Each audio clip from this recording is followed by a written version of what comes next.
It's February 25th, 2024. This week on the show, Feige fights superhero fatigue, streaming starts to slide as the consolidation continues, and Star Wars Battlefront strikes back. All that and more on this week's episode of Nerd It Here Weekly. Bruno, do the thing.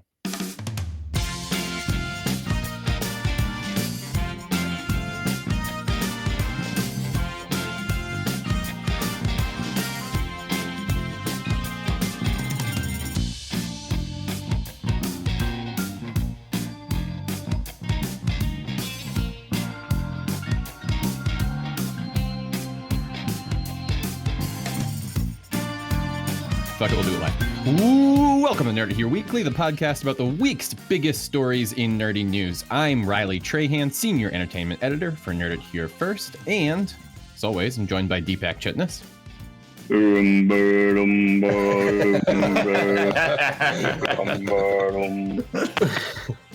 Fred Neighbor. How's it going, everybody? And, right, of course, demanding $115 million for today's episode because, according to his agent, there's only so much top talent in podcasting. It's Jackson Trahan. What can I say? I gotta get it in before the AI take us all over. That's fair enough. We're going to talk more. We're going to talk more about some other people who are getting paid insane amounts of money here at the end of the roundup. But before we get started, guys, every week I like to have a little bit of fun introducing Jack, and sometimes I like to have some fun introducing the show. This week, I just went with week's biggest stories in nerdy news, our kind of standard fallback. I did have something fun, but I was worried people would think it was a joke and not a serious thing that all four of us really need to grapple with on a deep internal level. Go on. Nerd It Here Weekly, the podcast that this week has officially been recording together longer than the Beatles. Mm-hmm. So that's just something to stick in your craw. Now, the four of us have been recording together longer than McCartney, Lennon, Harrison, and Ringo ever did, and we still haven't written Get Back either. Does that make Deepak our Ringo, since he joined in a little later into the... Right, yeah. He's our new come lately drummer that replaced... Actually, was it George Martin? Did we have George Martin on the show before that? Is that who we started with? That's kind of wild. Wow, I didn't. It seems like so long ago. I don't know Beatles lore, but I'm looking forward to the Sam Mendes origin story. But I'm sure this is very funny. I actually just watched Help and was A Night After a Long Day. What's that other movie? Does anyone know? Night. That's the one. I just watched that. Paul McCartney looks exactly the same. Well, Deepak is making reference that Sam Mendes is going to be making 4 movies, one about each of the Beatles' lives, which seems insane, and I'm not sure anyone like asked the for Avengers, but for the Beatles.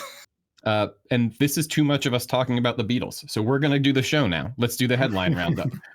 First up, the story that I think everybody's most eager to talk about in nerdy news, except I don't really know that there's too much to say about it. Jack, Fred, please correct me if I'm wrong. Avatar on Netflix is fine. Like, it's fine. Like, it got middling critical reviews, and people who watched it are like, I don't know, it's pretty good, I guess. Mm-hmm. It seems to me, and I'll just do my obvious predictable soapbox and then hand it off to y'all who are more in the know on that sort of thing. Seems to me like it's just another proof point for animation good, don't have to be live action. Yeah, I mean, it's I think there are some things that are definitely better translated into animation, and there are some things that are better at live action. And I do think that a lot of this show's sort of the aspects that make people love the original show were parts that were better highlighted in animation, like the martial arts and the magical throwing of the elements and things like that. But yeah, I also saw the sentiment online. Yeah, I saw some people talking about a lot of people saying that it's worse than the animated show, but better than the Shyamalan movie, which I saw someone else tweet as sort of like saying that it's better than getting a pizza, or worse than getting a pizza, but better than getting murdered. But yeah, overall, I feel like it's pretty good from what I have seen. I haven't finished it yet, but a lot of the visual effects do look pretty impressive. At least the CG does. So, just pulling quotes from a couple of critics that we respect from around the internet. Alan Sepinwall at the Rolling Stone said this new Last Airbender is entertaining enough to work for newcomers to this world and respectful enough to remind the cartoons fans why they loved that world in the first place, which I think is fair. Yeah, Deepak, please go ahead. Deepak? Are they just redoing the cartoon, or is it a new story with the same?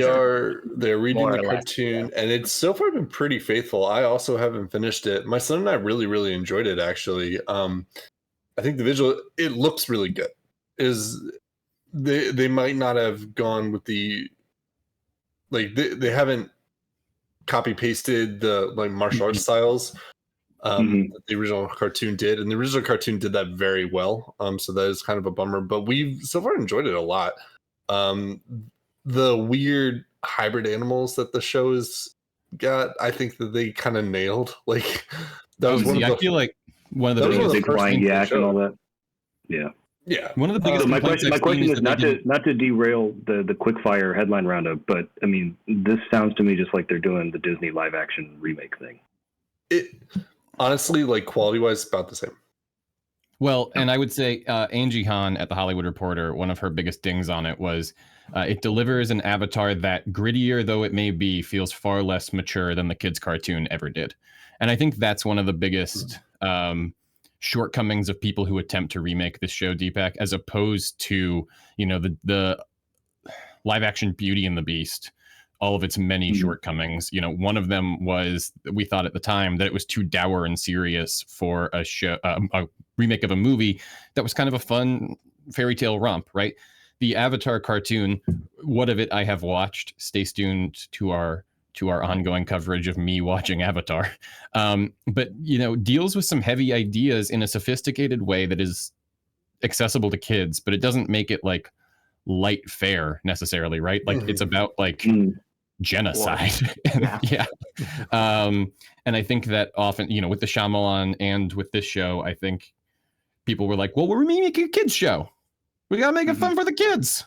And like, that's not necessarily what the show is. And it's a hard line to walk. And I think it's been proven over and over again that maybe those guys that originally came up with the idea had a better. There were certain stories fundamentally, inherently work better as animation and just need to be left as such. Well, I think, you know, the best kid shows that I can think of, and certainly even more recent times, like Avatar and more recently with Bluey, like kids can handle some pretty serious topics. But not Bluey's dad getting pregnant. Not in America. Leave that one over in Australia where it belongs. I don't know if that's a joke. I don't know that. I haven't heard of this. Was that brand thing that they got upset about? There's an episode of Bluey where Bluey's dad gets pregnant because they're doing like a silly whatever because it's Bluey, and we're not allowed to show that one in America because all right, whatever. Because it's hard nonsense. Yeah, exactly. But my point still stands that tune in next week to hear Jack say kids can handle these serious topics if you talk to them in a mature way. They're not idiots. Agreed. And I think the best shows do that. Avatar, still the best Avatar. Thank you, Jake Sully. Moving on. Gareth Edwards is directing Jurassic World 4. Famed big lizard enthusiast Gareth Edwards. Deepak, I would love to tell you that he's directing Jurassic Park 7. I would love to say that, but it's Jurassic World 4. It's a soft reboot. It's not Chris Pratt and Bryce Dallas Howard and all them. They're not involved. It looks like it's a brand new cast. The only returning members of any kind are David Koepp, who wrote the original Jurassic Park, and then of course we have Frank Marshall producing it. Yep. I'm surprised and not surprised at the same time that they are coming back with more Jurassic content so quickly and not letting it sit. But at the same time, I guess they're sunsetting Fast and Furious, so they need to keep the franchise wheel going. And if they're going to get someone to do a big lizard movie, like you were saying, Riley, I don't know that there's anyone better than Gareth Edwards. His best movie to date is still the Godzilla version that he did in 2014 that launched the MonsterVerse. Since then, he's done Rogue One, which he only sort of half directed. And then he did The Creator, which we are on diametrically opposite opinions on, as usual. Say what you will about The Creator. I am sure that part of the appeal to Universal was Gareth Edwards' ability to bring that movie in at the budget he brought it in at. Yeah, but that doesn't mean they're not going to give him $200 million. They're just going to say, if he could do that much with 80, imagine what he can do with 200 million. That's what they're going to say. All are all. So as long as I have enough faith in him that if they just let him do his thing, it will turn out fine. At the end of the day, even the worst Jurassic movie is still like watchable junk food, which is more than I can say about Rogue One or the creator. So you didn't like Rogue One? I did not care. I think that's my least favorite topic. But it looks great. Let's focus on the other part of this story that I think is worthwhile, which is that David Leitch got the can. That I thought was he's spread too thin. He's another Ridley Scott, Guillermo del Toro type that is just attached to everything. Yeah. So until he's on set actually shooting the damn thing, I don't trust anything that he's attached to. And I'd rather have Gareth Edwards than David Leitch because he has not made a good movie yet either. Whether it's Atomic Blonde or Bullet Train or whatever else he's done. Deadpool 2 might be his best movie, which is not great either. So right. Bullet Train's fun. I also like Bullet Train. Deepak, as we know, has the opposite opinions about movies as all of us. So that's why he's in charge of them. Fred is probably a bigger fan of David Leitch than either Deepak or I. I am not looking forward to Fall Guy, but we'll see if that's the opportunity for me to revise my opinions. Moving on to our next story in the roundup, Walmart's buying Vizio for $2.3 billion. Walmart, noted big box retailer that will come to your neighborhood and destroy everything before leaving you without the ability to buy eggs. Vizio, a small, cheap TV producer. According to a Walmart press release, the acquisition of Vizio and its SmartCast operating system would enable Walmart to connect with and serve its customers in new ways, including innovative television and in-home entertainment and media experiences. It would also create new opportunities to help advertisers connect with its customers, empowering brands with differentiated and compelling opportunities to engage at a scale and to a greater impact for their advertising spend with Walmart. So the point of this technology is that Walmart is hoping you will be able to shop what you watch, which is the end game of a lot of broadcasters right now. They would like you to be able to be watching Kimmy Schmidt, for some reason, is the show that came to my mind, and see the cool looking cardigan that John Hamm is wearing and pause it and go, I want to buy that cardigan from Walmart. That is what they would like to make happen. And they are making a gigantic investment in it here in the acquisition of Vizio. Deepak, what say you? Yeah, I mean, as attention spans get shorter and shorter and the instant gratification environment that we live in becomes larger and larger, the moment that you get the idea to buy something because you've seen Pepsi product placement in True Detective Night Country, they're going to want you to immediately order a 6-pack of Pepsi to be delivered to your doorstep within 2 hours. And that is the, what is the word? Dystopia that we are heading towards at bullet train speed. Yeah. Man, I mean, it's a shot at Amazon, right? Definitely. Like, and their X-ray stuff for checking the actors in whatever Prime thing you're watching. Mm-hmm. It feels like this is the exact sort of thing that they would want to do, and they're maybe just trying to get in ahead of them.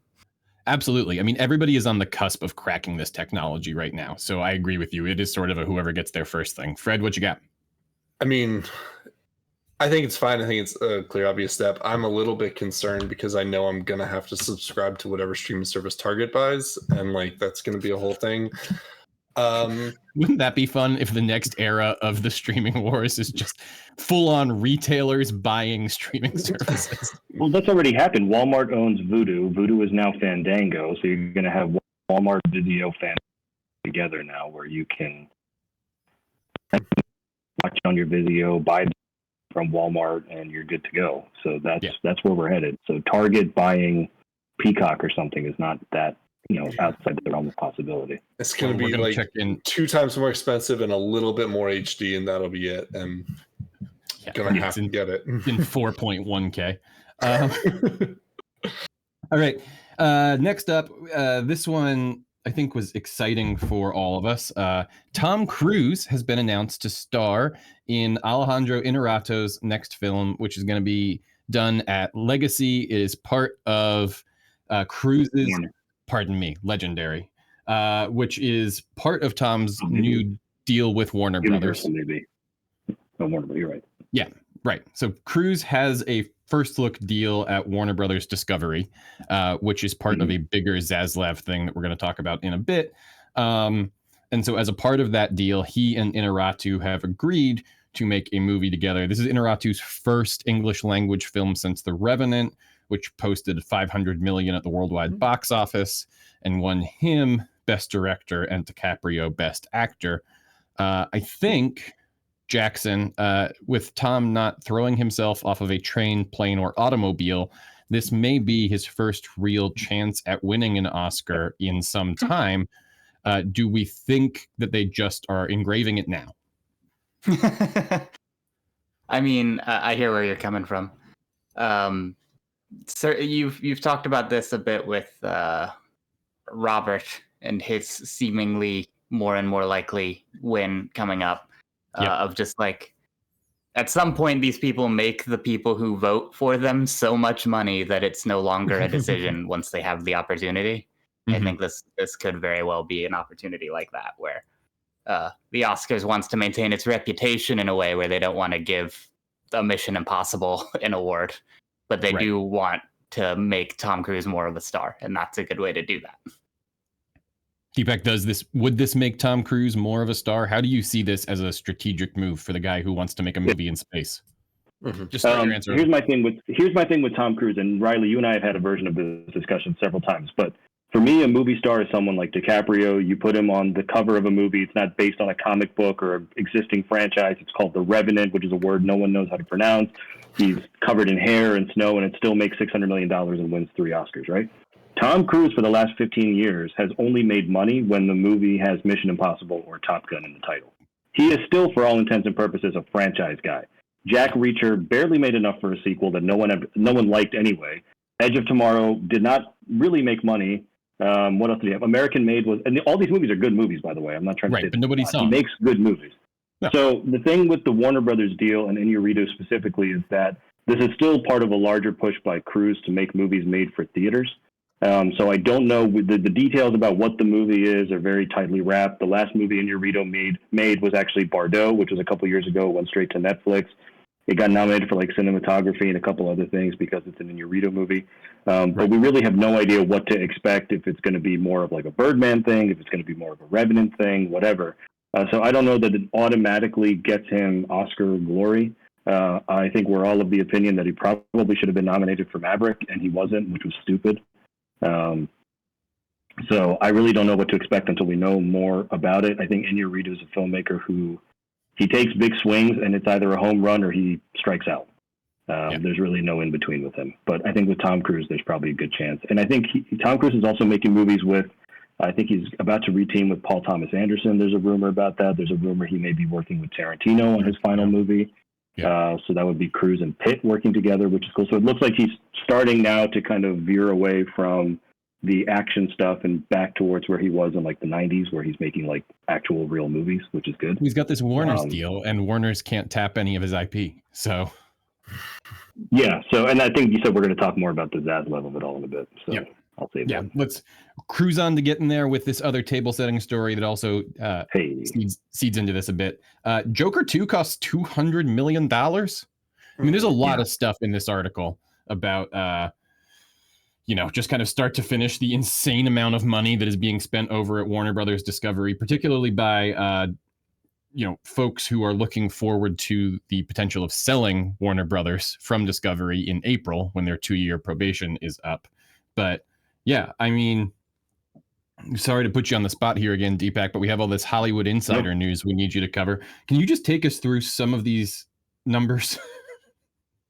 I mean, well, here's my thing. The numbers are beside the point. There's also a story that Paramount has spent upwards of $300 million on Gladiator 2. But keeping it with Warner Brothers, $200 million for Joker. I think it's important to keep in mind that even though the first one was pre-pandemic, it's the only R-rated movie to gross $1 billion at the box office. It's one of the highest grossing Warner Brothers and highest grossing DC movies ever made. It was an incredibly successful movie critically, whether we like to admit that or not. It won 2 Oscars, including for Phoenix. Phoenix, I think, is in the neighborhood of 20 million for this. Gaga, I think they reported 12.5 million for this. Phillips is, of course, getting a nice big paycheck because he was Oscar nominated for directing the first one. At the end of the day, this is still going to be a profitable movie. The sequels almost always will make more than the first one. I mean, recent DC history notwithstanding, because they've collapsed the universe prematurely, or rather they announced the collapse of the universe prematurely.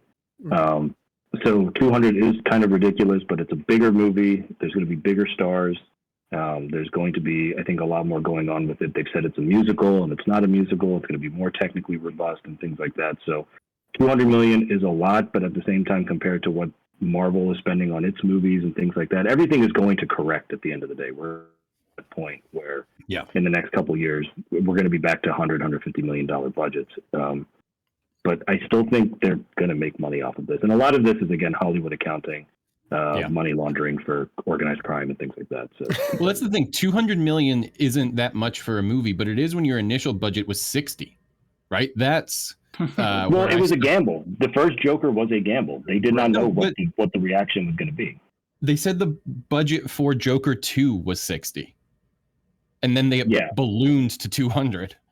That's where I'm wondering. I mean, it's the same reason. The same reason no one wants to talk about why Indiana Jones 5 cost $300 million, but it's because there were development costs that went into it for over 20 or almost 20 years, right? Between Crystal Skull and the new one. So for the same reason, they started developing a Joker sequel before the pandemic.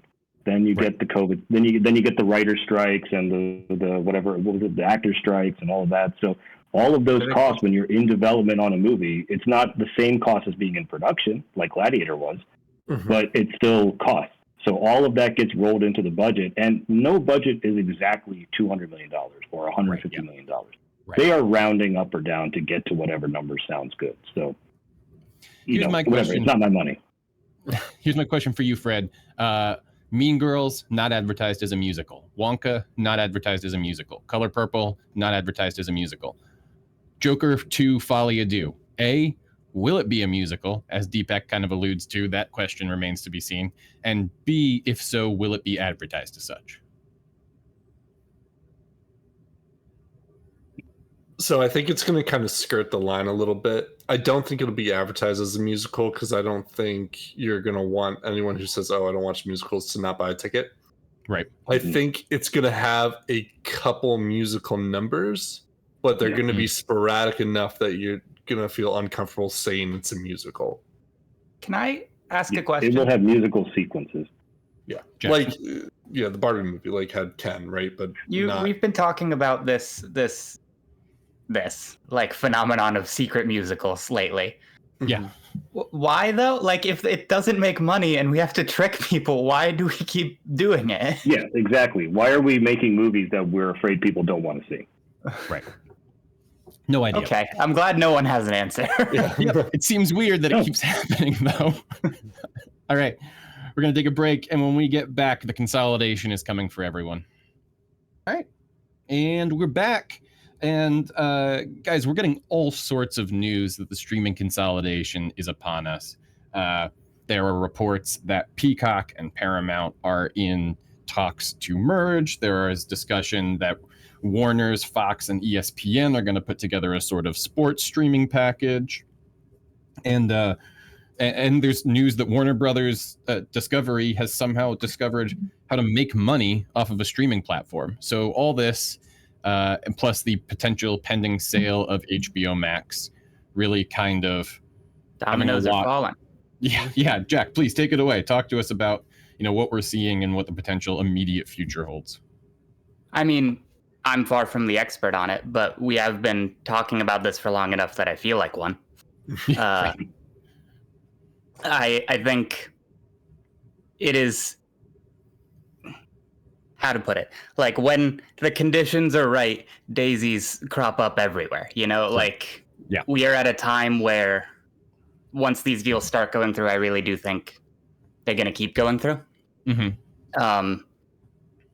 The more interesting thing to me are more niche streaming services like the sports networks that sort of have a particular audience that they have to cater to.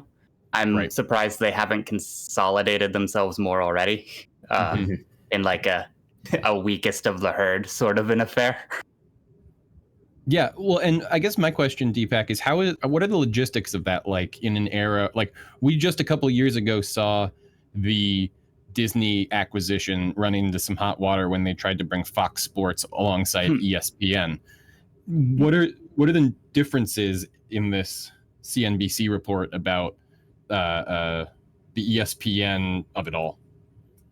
So there's two major things that could prevent this from really happening. One is the SEC, which we talked about how their job ostensibly, not that they're doing a great job of it these days, is to stop monopolies from happening. So that's why Disney was not able to acquire Fox Sports, because then they'd have Fox Sports and ESPN under one roof, and that would be too many.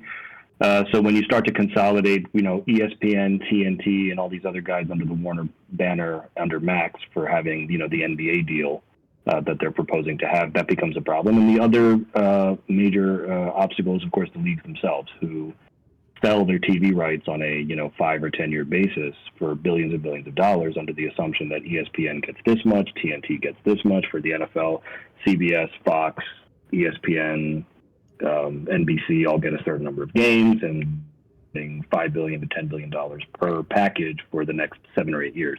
But when these guys start consolidating, and more importantly, when they start consolidating without the league's knowledge or approval, which is apparently what happened with this proposed Max Sports Channel thing, that can piss a lot of people off and start them thinking that maybe we don't want to support what's going on here. I don't know what's in the best interest of the league, especially when it comes to basketball. Basketball has general, just inherent issues with the way the game is going right now that, for example, the regular season is just a shit show and does not matter. They did a really good job apparently with the TV numbers on the in-game or the in-season tournament that happened back in like November, December, but that was a blip on the radar. The All-Star game was a joke. The whole All-Star weekend was a joke. So NBA really does not matter until the playoffs start in like May, June. So there are larger fundamental issues with basketball that need to be fixed. But Netflix is doing a lot with golf and tennis. They're going to start streaming live tennis, for example, just exhibition matches, things like that. And live sports, again, we've talked about this, is really the only thing that gets actual eyeballs all at one time on TV. Paramount did an enormous number with the CBS Super Bowl just a couple weeks ago. So that's where the train is headed right now. There's a lot of bullet train today. A lot of bullet train today. Well, that was one of the other things I wanted to mention was like, for example, Thursday Night Football on Amazon this year, I think did gangbusters. There was... And these are not with the greatest of games, by the way, with the Amazon games. The Thursday night games are not always amazing. No, yeah, right. Apple TV has the Major League Apple Soccer. Started trying to sell me on more and more stream sports games. Mm-hmm. Right. And Paramount Plus and NBC have live local stuff. So they've definitely been testing the waters there. I have two quotes, Fred, that I want to kind of contrast around this idea and get your opinion on. So the first one is from Iger. He said, "The launch of this new streaming sports service is a significant moment for Disney and ESPN, a major win for sports fans, and an important step forward for the media business. This means the full suite of ESPN channels will be available to consumers alongside the sports programming of other industry leaders as part of a differentiated sports-centric service as viewers turn away from traditional cable." So that's number one. Number two here, the other thing I wanted to point out, and this kind of leads into the other part of the streaming wars update that we have for everybody, which is that Warner Brothers Discovery, led by one of our favorite villains, David Zaslav, reported a profit of $103 million this year, compared with a loss of $2.1 billion for all of 2022. And one of the things that they are attributing to this is their direct-to-consumer unit, which is HBO Max, and they distinguished that, if I may, this success was primarily attributable to a new partnership launch, price increases in U.S. and certain international markets, and other factors, as well as a 51% advertising revenue jump, primarily driven by higher U.S. Max engagement and ad-light subscriber growth. So while Iger is excited about this new sports venture, it seems like HBO is doing great just inventing cable. Yeah, Time is a flat circle, guys. I mean, we knew that that's where streaming services were going to go eventually, right? It's just the reinvention of cable, except Well, it's wild too when the when you look at the entire market, right? There was a time when HBO, right, their thing was it was a premium subscription service that you paid a $10 for to be able to watch The Sopranos, and then there were no commercials.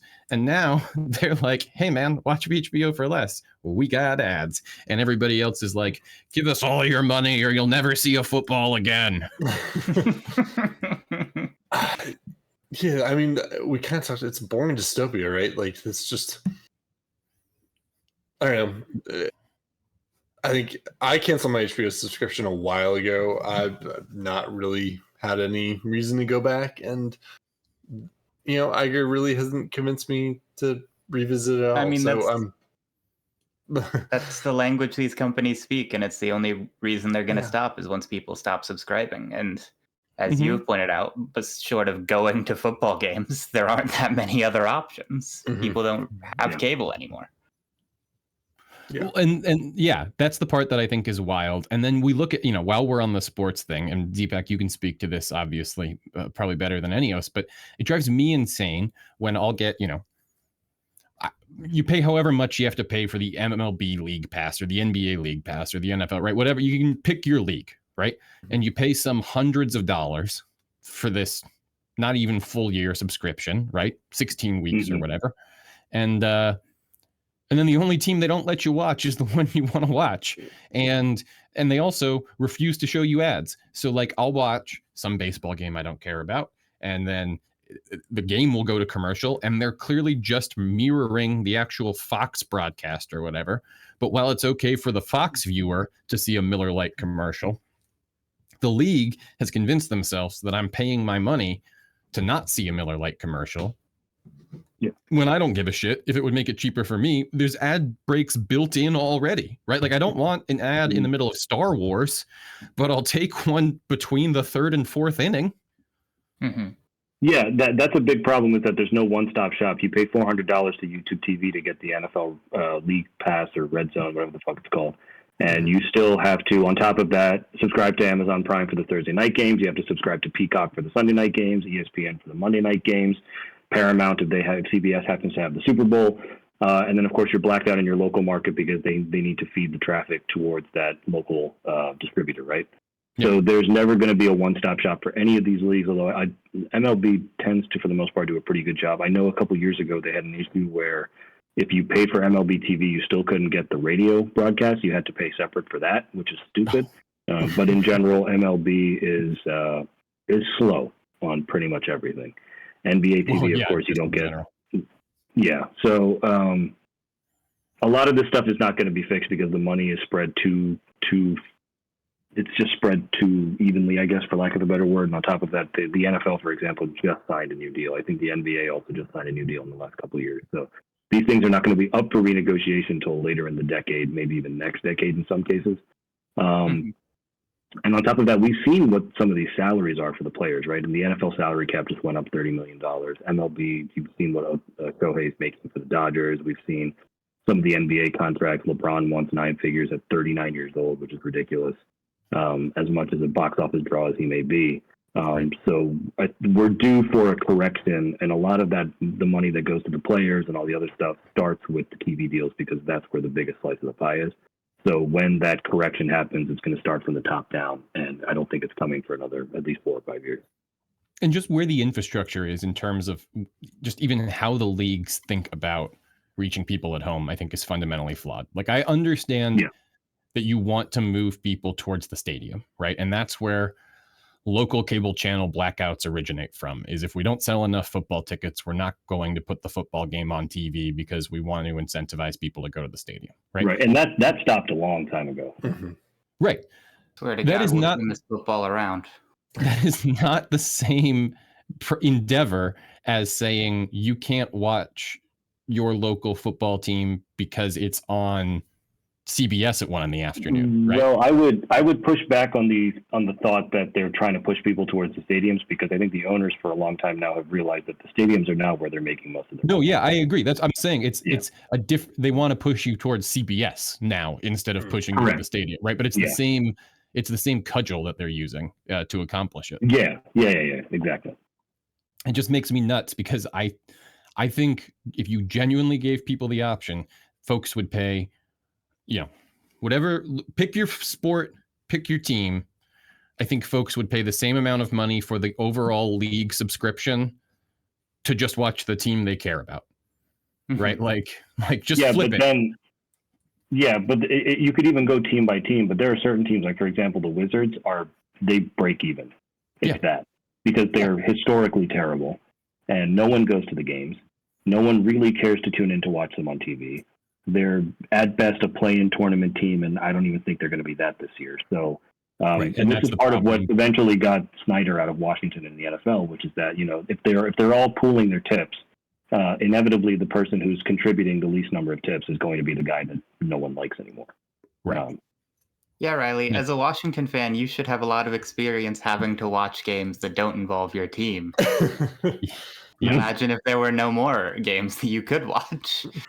It's a great point. Yeah, my I'd be out halfway through the season. But yeah, no, I don't know. It's an interesting one. It's just we don't talk about the sports side of it a lot, and as the streaming consolidation looms, I think it's interesting to see how they're dealing with this part of it. Do we have anything else to say just on the Discovery end? I mean, the big interesting story there really is that there are just a few folks who have really been guiding the structure there. The DeLuca and Abney have really been pushing for as much high-profile money stuff here at the end of the deal as possible before the sale. The Maggie Gyllenhaal Frankenstein movie is one that is being pointed to because Netflix reportedly passed on it, saying it was too weird, and HBO jumped on it. So that was an interesting one. Yeah, sounds about right. The counterpoint that I had heard that I thought was interesting that we can just float out there as maybe a fun button to this segment is apparently DeLuca and Abney, the farthest they were willing to go. They will greenlight a Maggie Gyllenhaal project that sounds chaotic and unmanageable. But when Ryan Coogler and Michael B. Jordan asked for 25% of first dollar gross to be split between them and guaranteed theatrical release, they were both dismissed from making the deal. Mm-hmm. So... yeah, because Zaslav wants final say over what gets to theaters and what gets to streaming. I think they've come as far as, we're going to put theater movies on streaming day and date. That didn't necessarily work out. Or we're going to, designate some movies for streaming, some movies for theatrical. And then, of course, some of the movies that are designated for either one just get nixed and we never see them again. So sports is going to be... because here's the thing. I know you mentioned earlier that Max now turns a profit. They had a profitable year for the first time of any streaming service ever. But the stock price overall is still down because ads and total revenue are down. So where do you get ads from that you can't get anywhere else? It's, you can force them on people or make them pay more, or it's sports. So I think that's where the natural push is going to be. Did you see the absolutely massive stock hit that Sony took after they announced no more PS5s? Yeah, I don't know if they announced no more PS5s, they were sunsetting and they're going to move to PS5 Slim and all that. But again, I mean, that makes sense because they're idiots for doing it. It's only been around for a few years. And on top of that, it's only been available for like a year at the most. Although weirdly, I had a dream the other night where I bought a PS5 and they were so desperate for me to buy it that they threw in Spider-Man 2 and Madden 24 basically for like $20. You can probably get that deal. Yeah, they do something very similar to that. But it's probably more like $40. Jack, do some background research for our guy during the next story. I'm gonna wait for like Memorial Day sale or Prime Day or something. But I think you might have just seen an ad. I saw on Twitter where it's like, they were winding down, or the PS5 was like coming to the end of its lifespan, and the guy was like, I feel like the thing only has like 5 games on it. Like I know it's got more, but I can't. I know. All right. Well, Jack will do some research, Deepak, to find you a slick new PlayStation offer while the three of us talk about a game that he doesn't remember. Yeah, go ahead and send me that information because I got to submit paperwork to the authorities before I can make such a purchase. There's a whole application process that goes into it. Application process you go through, I'm sure. Yeah. All right, next up in the show, I'm getting a very exciting birthday present this year as Star Wars The Battlefront Collection is coming to Switch, PlayStation, Xbox, and Steam. It includes the original Star Wars Battlefront, as well as the original Star Wars Battlefront 2, and introduces some characters that were rumored to have been planned for an original Star Wars Battlefront 3, but were never released. These include Kit Fisto and Asajj Ventress, and new maps like Jabba's Palace, Cloud City, Renvar, and Yavin 4. So all some cool, Cloud exciting City, maps. Deepak, I see your face. Cloud City was in the original Battlefront. It's not in It wasn't Battlefront in 2. Well, isn't Kit Fisto in Battlefront 2? And Yavin He's 4 not. is definitely in Battlefront 2. Yavin 4 is in Battlefront 2. It was not in Battlefront 1. Yavin 4 Arena. Yavin yeah. 4 Arena. I'm sorry. I didn't mean to be so...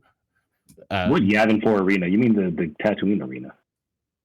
The most isolated. It's just the name of the map, my guy. I don't remember any of this. I am saying it. Are you so even YouTube, Star Wars, bro? So you YouTube even can Star talk Wars? about it. I'm done Yeah. being a part of this story. Fred, go ahead. No, I mean, I think this is exciting. I just, not to toot my own horn, but Star Wars Battlefront 2 was one of my pop culture recommendations a couple weeks ago. Deepak says it all the time. We are tastemakers on this show. Yeah. We say things and the world reacts. Fred, you have been talking about how good this game has been for like 6 months. Some folks over at Lucas Games are like, I mean, we still have the Masters, right? Let's just go. LucasArts no longer exists, unfortunately. Thanks, Disney. Yeah, that's true too. No, I mean, these are great games. I'm excited to play the original Kashyyyk map again. I still remember that one, and it was super fun. This is what Star Wars Battlefront was should have been from the once they brought the remasters in. Now Fred's back on his better in my day bullshit like Halo a couple weeks ago. I mean, it is better. Is he right, though? Is he wrong? Everyone agrees, and that's why they're bringing these back. Fred, if they released these games, but the only change was you couldn't wear the clone trooper armor, would you accept that deal? No. What? Why? Right. What? I have done a light amount of What's the point of that game? There was just a bug, and we couldn't save the code for that one. But it's everything else. You can do everything else. You just can't have the clone trooper armor. You can still. I still have Battlefront 2. I'm still just gonna play it. That's fine. I just want. I've done a light amount of research, and I've found that Yavin 4 Arena is a map that you could get through an Xbox Live patch, which explains why Deepak never heard about it. No, I said it was in there. Oh, okay, I'm sorry, I got confused. Maybe he had. I don't think you needed the Xbox. I thought I had it just on the game. Didn't. I do. This is back in the days when you didn't have to install shit, and it just kind of you put the disc in, and the game played, and it was great. Well, see, that's why we think you haven't played this arena, because this did need to be installed. I'm telling you, I have played the Yavin 4 map. It is 100% on there. Maybe I'm thinking of the Yavin campaign. 4 map. But... There's multiple Yavin 4 maps. Okay. Yeah. Is that I'm excited. I think this will be a lot of fun. Wait, what's Yavin? That's where the rebel base was from the first movie. Well, presumably Yavin is a star, and Yavin 4 is the fourth The planet. moon base where they launched the X-wing attack to go after the Death Star in the first movie. Okay, so they don't actually go to that planet. That's just where they fight. They do. They do go to that planet. You see. That's where Leia gives the Death Star map, and this is you have to go through. That's no bigger than a Womp Rat. Right.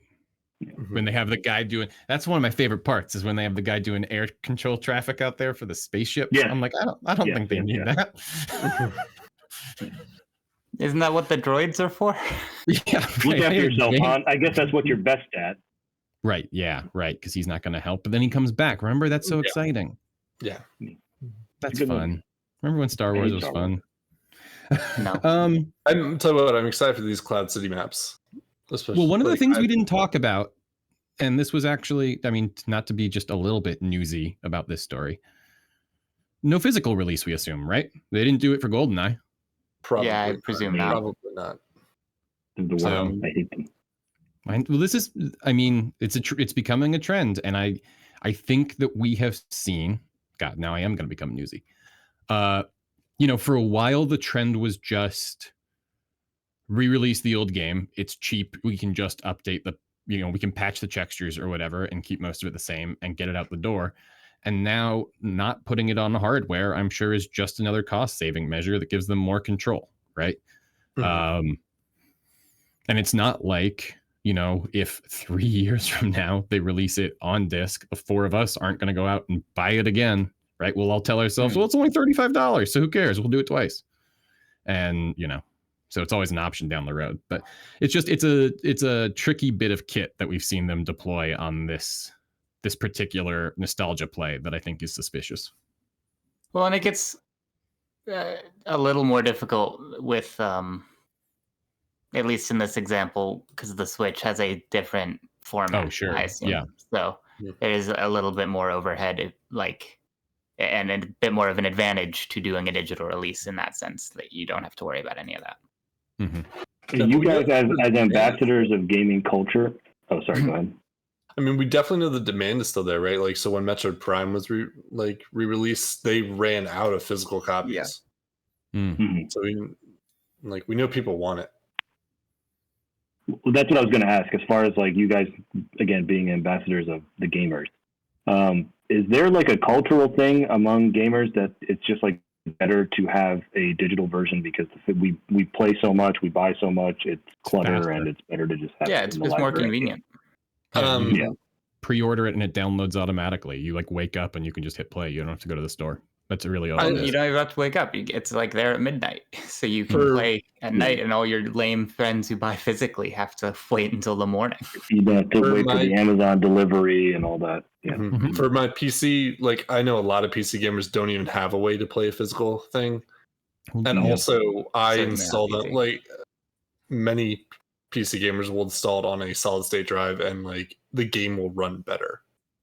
Well, and that's Steam eliminated the physical PC gaming market, hands down. And I think that was the frog in boiling water metaphor that got folks to a point that now they will take the convenience of installing a digital copy over having to go out to the store. And now we're at a point that Baldur's Gate 3, Game of the Year, no physical copy. Digital. Well, I'm saying that the experience of playing the game sure, better when you don't have a physical copy, which is, I don't think that translates from movies very well. I'm also size, right? Some of these games are just absolutely massive, and I think you would need multiple discs. But you install even from, to Deepak's point, you install from a disc onto the hard drive for console anymore anyway, right? You still install the game onto the drive. And Red Dead just had 2 discs that you installed from, right? Imagine.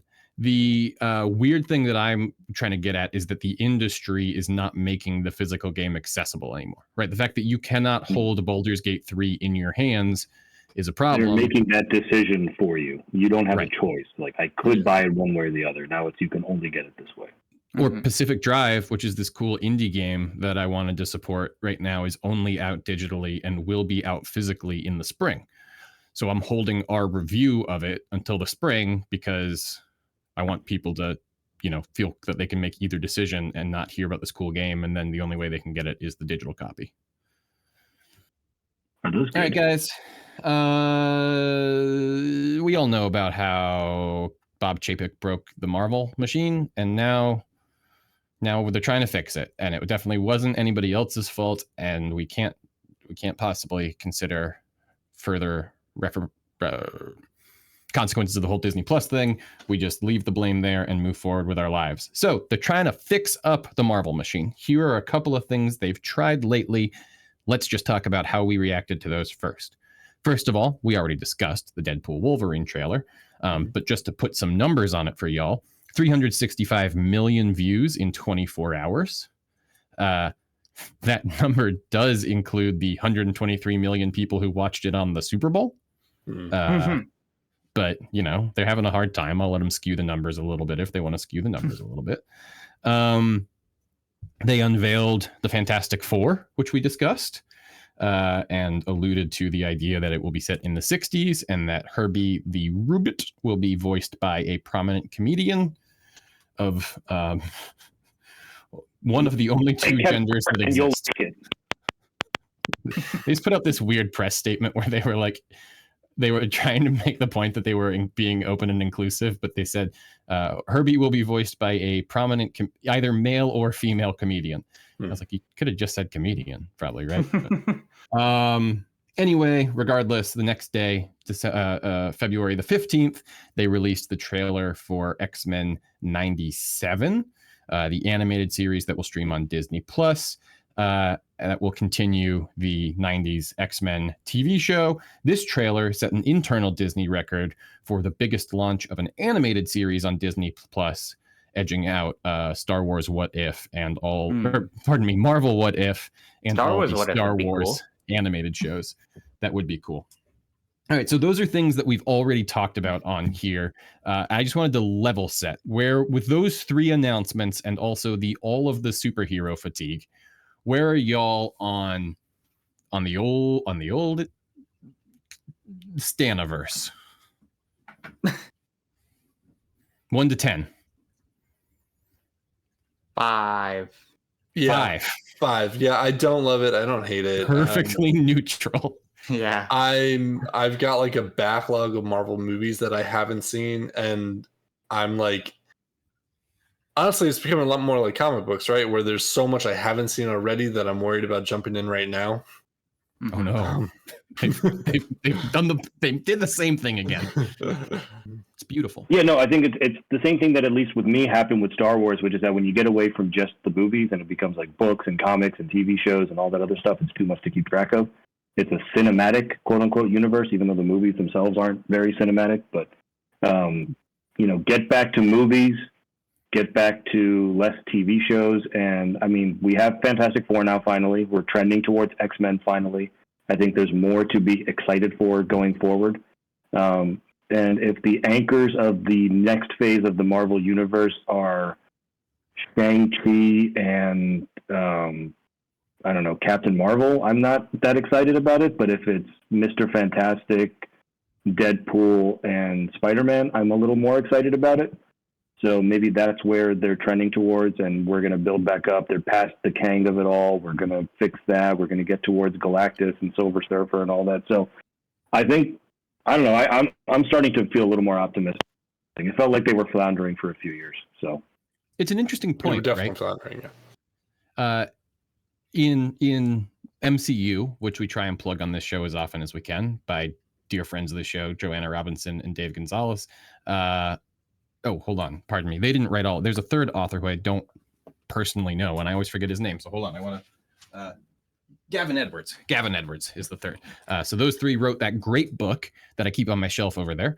And, one of the things they outline in that book so comprehensively is the fact that Marvel saved itself from bankruptcy by selling the film rights to all the characters that anybody cared about, right? Mm-hmm. And the magic trick of the MCU, the four of us are very well educated on, but we talk about it all the time enough anyway.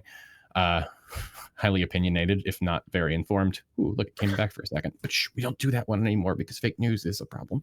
But my point was Iron Man, nobody gave a shit about, right? And the magic trick was, look at how much you care about Iron Man and Captain America and Thor, right? Like characters that we had really not cared about. And it's almost like, well, that all happened and Fox and Sony and Universal shit the bed repeatedly, right? Those other characters lost Q value, while things like Iron Man, really ramped up in the public consciousness. And it is insane that now they have the X-Men, the Fantastic Four, and Spider-Man, and Hulk, right? They're four most popular characters before there were any movies about any of these guys. They have got Daredevil back. They've got all of the big names back. And they can't find anybody that anyone cares about as much as Robert Downey Jr. as Iron Man, right? And that's, I think, fundamentally the problem. Is like, we talked about the entire RDJ era. Movies with Iron Man in them made measurably more money than movies that didn't have Iron Man in them, right? That's why Civil War was a thing, right? That's why the advertising campaign for every Avenger movie was centered around Robert Downey Jr. That's why he was in Homecoming. Yeah. And there is no character that we have really latched onto. Even Tom Holland no one has really latched onto the same way they did RDJ, and I think that's the problem right now. And I think they need a new RDJ. I don't know if it's Pedro Pascal. That's why I think, as much as we were iffy about the Pascal casting, that's why they got him, because he's probably the closest they can get to someone like that. But I think they are now going to start building up towards that. We're going to have Benedict Cumberbatch continue to come back as Doctor Strange. And again, I think as long as they can keep kind of Hemsworth as Thor, you have that anchor in the past. So you're really down just Downey and Evans, who of course were important and big pieces of it. But I mean, again, we've talked about how post-movie star we are. So I think we can. I think that's a surmountable challenge for them. It's not going to be something, but they have to be smart. They have to go back to kind of what worked in phase 1 and 2, not live in a phase 6, 7, 8. They have to kind of go back to basics in a way. I hear that. All right. So moving on to things they have planned for now that we haven't talked about as much. They brought Eric Pearson on to do a script polish for Fantastic Four. Eric Pearson worked on Ragnarok, Black Widow, and really got both of those projects over the finish line. I know that neither of those are our favorite movies, but they both were reportedly kind of on-set catastrophes that managed to get tightened up right at the end. So I think the hope is that having Pearson on from the beginning will help Fantastic Four stay on the rails a little more. There's some stuff about how... this is how much I gave a shit about this news and thought it was important. the Catherine Hahn show... What's that called? The Agatha of Witches or something. Yeah. That one was slated to have the standard Marvel 5-day reshoot, and they only needed one of the days. So everybody was excited about that. I don't know. It's promising. Or they're just not, or they're not committing what they need to commit to. So that's the other way to read that. Marvel brought on Joanna Callow, the showrunner of The Bear, to work on the script for Thunderbolts. Reportedly, Thunderbolts is going to start shooting in March, and they are hoping that bringing her on will kind of prestige up the whole thing. The rumor about that script is that all those characters die at the end of Thunderbolts, which would be interesting and Rogue One-y. But yeah, I'm not sure if you get rid of Red Hulk and your new Hawkeye and your new Black Widow. You're not killing the new Black Widow. You're not killing Florence Pugh. You're not killing Haley Steinfeld, Matty Ross. Right. Yeah. Right. Yeah, I suspect it may end up being more Suicide Squad-y in that it's a suicide mission. Some of them will die, but I think the ones that live, you have your Young Avengers that they've just teed up in the Marvels. Mm-hmm. So agreed. On the TV side, apparently, and Deepak, this is going to get you boiling, but on the TV side, apparently internal policy has shifted towards greater control for showrunners. Which is great. We love that. But apparently that was a decision that was made after Secret Invasion flopped. Yeah. After corporate basically sidelined Kevin Bradstreet after a year. And basically everybody else started trying to be the guy who gets to be in charge of Secret Invasion. And the result, I think. So Secret Invasion was the result of not having the showrunner in charge. Correct. Right. Yeah. Which is why they're now hoping for more of a central influence, the way you make TV shows. Although apparently 2.5 billion minutes of Secret Invasion was watched. I just think that's a good way to present a number. Yeah. Minutes, yeah.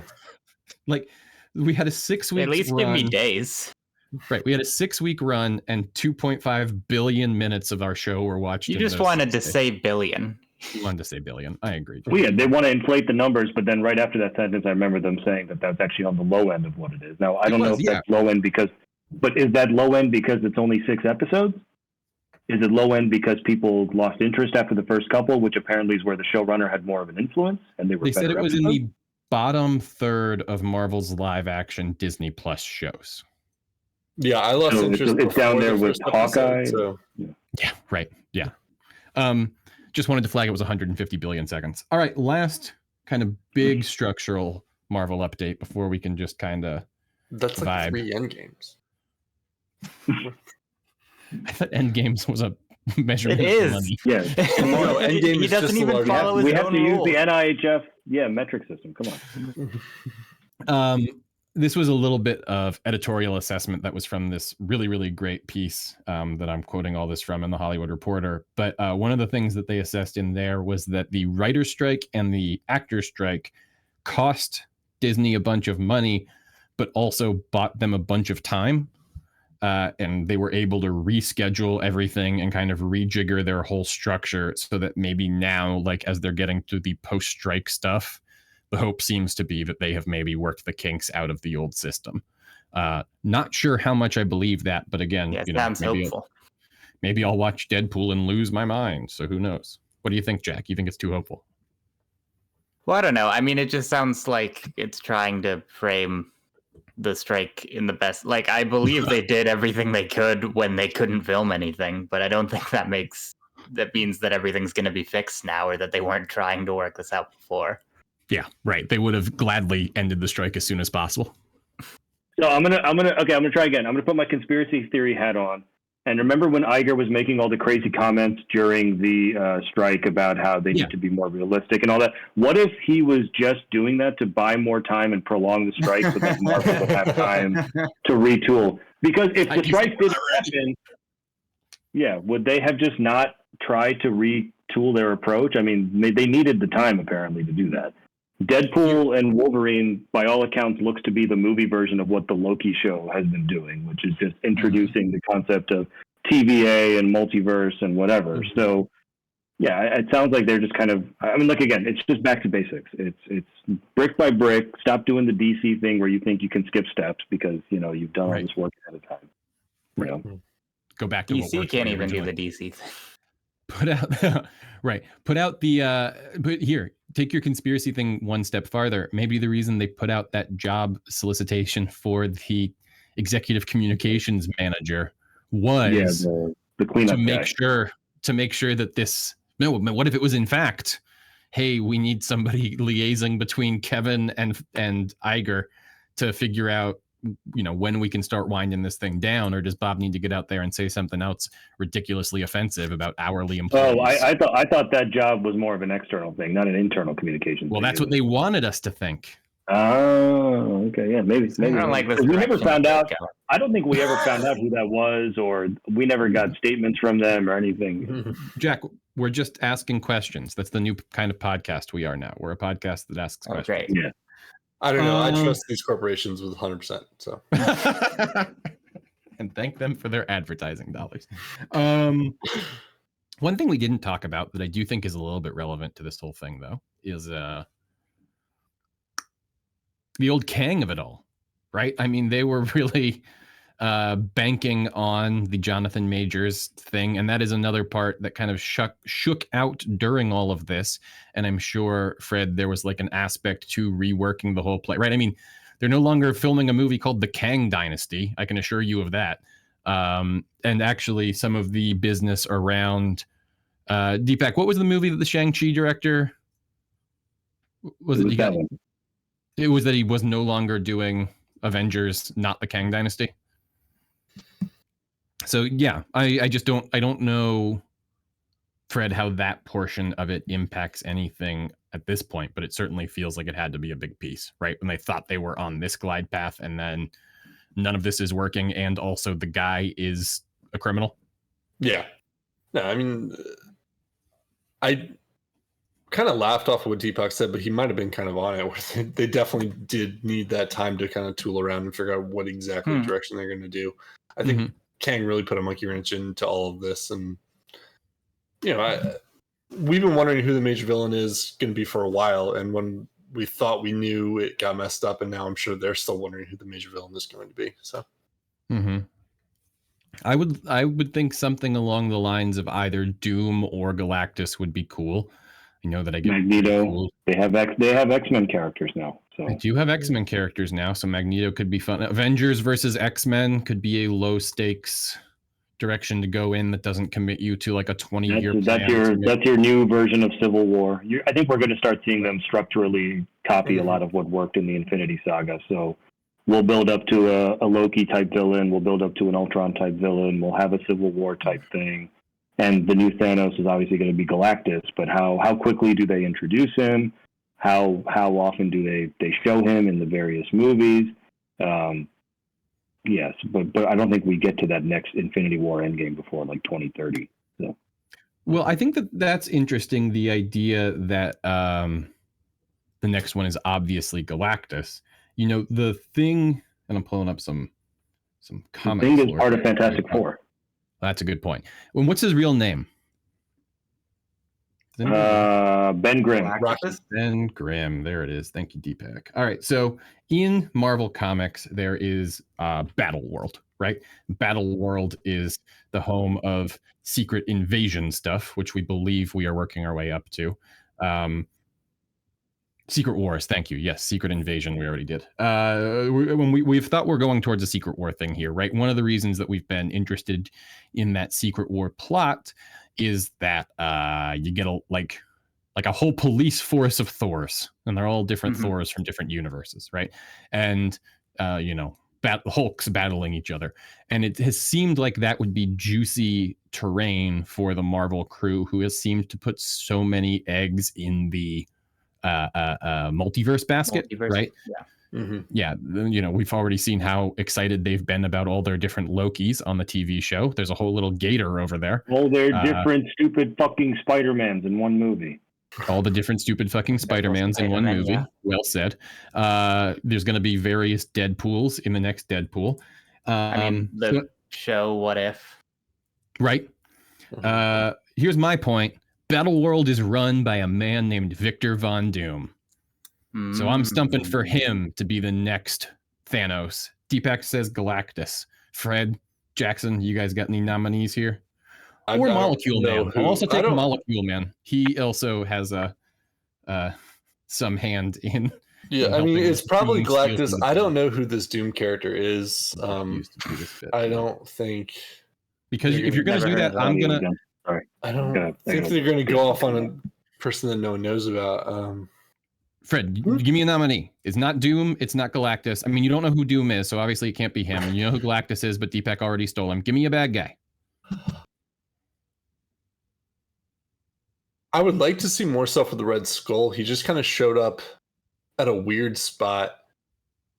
Like, he got blasted across the stars and then ends up with one of the Infinity Stones guarding that. I would like to see more there. One answer to what the hell was going on with that. Yeah. All right, Jackson. There's the safe harbor of Magneto still.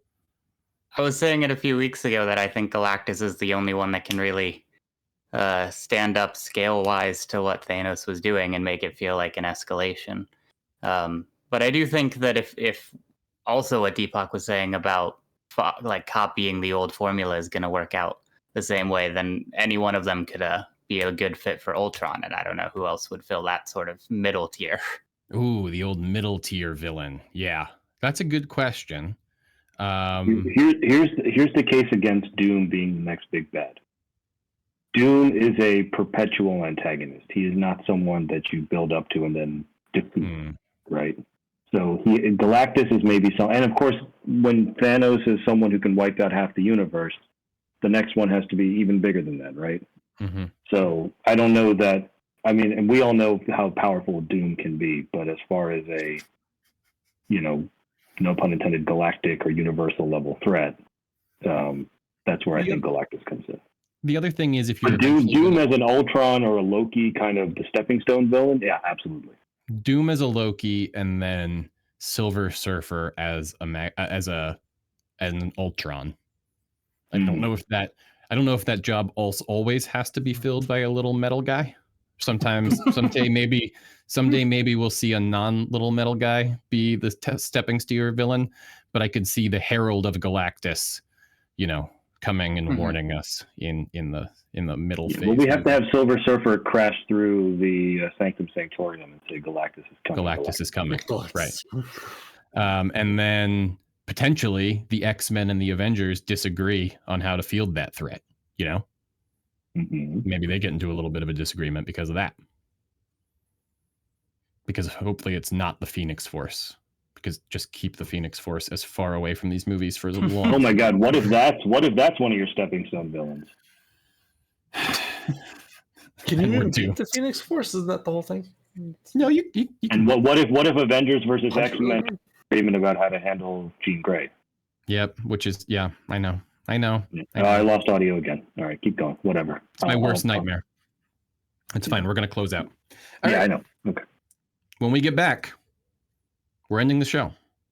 This has been Nerded Here Weekly. Thank you so much for listening. If you've enjoyed this week's show, we want to remind you to head over to NIHF.com, where you can subscribe to make sure you get each and every episode sent your way. You can also find our show where Jack and I are watching Avatar. You can find in the near future Fred and I playing a bunch of video game stuff.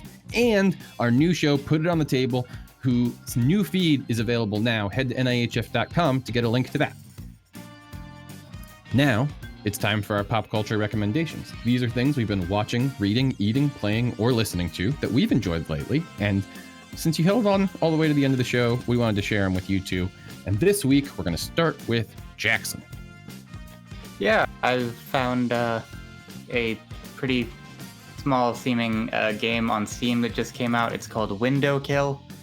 It is on sale for its initial release, and it's only $5, but it's very interesting. It's played in multiple windows on your desktop, where there are windows for the enemies and for you, and you have to move around your actual desktop. It's very strange and interesting, and I haven't seen anything really like it, so it's a fun time. Sounds neat. Deepak? This is a little bit of a preview for what's coming up on the site soon. Dune 2 releases this week. A couple of us are going to be seeing it early. We will have I don't know how we're classifying it as Watchmen or Nerd Out, but we'll have a little unspoiler talk about it with Bruno and I, and keep an eye out for that. And we're also going to have a Nerd Out that we're recording this week is all about Dune Mania. We'll talk Jodorowsky, we'll talk Lynch, we'll talk the books, we'll talk the books you shouldn't read, and we'll talk Dune's Part 1 and 2, and potentially Messiah. So all that and more. Tune into the Nerd Out for just $5 a month. The content must flow. At NIHF.com. Fred. This should come as no surprise. I've been spending all my time on Helldivers 2. Last week I mentioned that they were having server issues. I have not had any issues since the latest patch.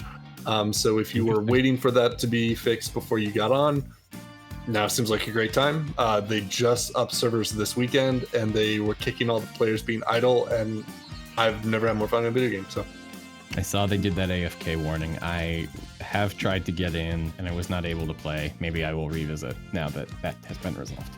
I wanted to plug Twin Peaks. Yesterday was Twin Peaks Day. As we're recording this, you may have seen our social media go a little silly for that. I also posted a video on our Reels that I think people will enjoy that has a little bit of Oscar relevancy. So you can check that out at Nerd Here First on Instagram. But I just wanted to plug Twin Peaks. And even if you have already watched Twin Peaks, or if you've never watched Twin Peaks, I also want to plug our friend Dave and Neil's Pop Culture Adventure podcast. They're both going to be on the show soon, so they'll plug it themselves. But they've been doing a Twin Peaks rewatch, and they do discussion episodes in the spoiler, non-spoiler format that we do about every episode. So if you've either been hesitant to check out Twin Peaks in the past, or if you love it and you want more talk about it, and it's hard to find people who talk about a show that came out in the late 80s and early 90s, check it out.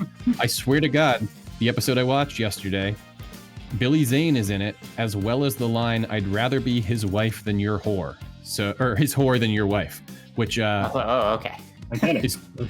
is two proof points for the fact that Twin Peaks, one of James Cameron's favorite shows, because both of those things also show up in Titanic. This has been Nerd Here Weekly. Thank you so much for listening. Please do remember to rate, review, and subscribe to the show. It's something I haven't mentioned in a little while. Our show is patiently and painstakingly produced by Bruno Meneses, and I sometimes help with some stuff. Our art is by Wiki Rascals, who you can find at Wiki Rascals on Instagram, and our music is by Purple Planet, who you can find at purpleplanet.com. You can follow us on Instagram, TikTok, and Threads at Nerded Here First, and you can subscribe to this show at NIHF.com, where you can also find shows like our Avatar rewatch, put it on the table, etc., etc. If you like what we do, $5 a month gets you access to the Nerd Out, our deep dive on dorky diatribes. I cannot do this outro this week, but that's okay because it's over. Just don't forget to tune in next week to hear. All right, thanks everybody.